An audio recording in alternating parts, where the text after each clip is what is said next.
কবরের দিকে আঙ্গুল দিয়ে ইশারা করা যাবে কিনা। সম্মানিত সুধীবৃন্দু, আমরা ছোটবেলায় অনেক সময় এরকম শুনে থাকি, বা এখনো হয়তো শিশুদের মাঝে বা কিছু ইয়াং জেনারেশনের মাঝেও এরকম সমস্যা দেখা যায়, মুরব্বীদের মাঝে এরকম আমরা শুনতে পাই।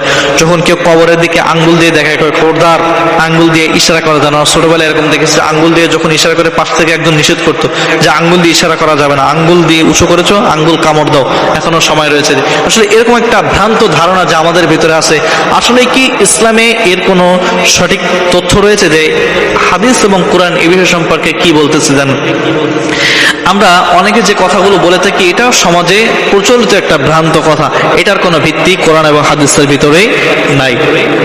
কোরআন এবং হাদিসের ভিতরে কোনো পাতা যায় না। কবরের ভিতরে আঙ্গুল দিলে সে আঙ্গুল দেওয়া যাবে না, ইশারা করা যাবে না, সে আঙ্গুল কামড়াইতে হবে, এরকম বিভিন্ন জায়গায় মানুষের ভিতরে এই কথাটা আছে। ছোটবেলায় হয়তো আপনার কথার সাথে অনেকে একমত হবেন, ছোটবেলায় অনেকে হয়তো এই কাজটা করেছেন, বা মানুষকে যখন আপনি বড় হয়েছেন হয়তো ছোট বাচ্চা যারা আছে তাদেরকেও আপনি উপদেশটা দিয়েছেন।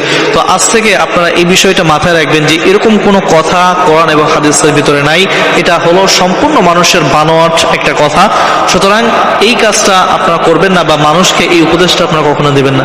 কবরের যেহেতু মানুষ রয়েছে, আঙ্গুল দিয়ে মানুষকে ইশারা দিয়ে দেখাইতেই পারে, এটা আহামরি কোনো বিষয় নয়। তো আপনারা চিন্তা করবেন বা চেষ্টা করবেন মানুষকে এই ধরনের উপদেশ না দেওয়া। আর যদি আপনার সামনে কেউ পড়ে বা কেউ বলে, তাদেরকেও বলা যে এরকম কোনো কথা কোরআন হাদিসের ভিতরে নাই, এই ধরনের বানোয়াট কথা মানুষের ভিতরে ছড়াবা না, বিভ্রান্ত মানুষকে করবা না। এই কথাটা আপনারা মাথায় রাখবেন ইনশাআল্লাহ। অনেকে আমরা হামেশা এরকম বলি বা আমরা করেও থাকি, ছোটবেলায় হয়তো অনেকে করেছে, আমি নিজেও এটা করেছি, মানুষ যখন বলেছে। কিন্তু যখন আমরা কোরআন হাদিস আস্তে আস্তে পড়তে শুনেছি বা জানতে শুনেছি, তখনই বুঝেছি যে আসলে এই কাজটা করা উচিত না। এবং আমরাও চেষ্টা করছি, যেহেতু দ্বীনে শিক্ষা আমাদের মাঝে আছে, তো রাসূলুল্লাহ যে হাদিস রয়েছে, যখন কোনো কিছু শিখবা অন্যের মাঝে সেটা তোমরা প্রচার করবে। এই জন্যই আপনাদেরকে এই বিষয়গুলো জানানো, সতর্ক করার জন্য।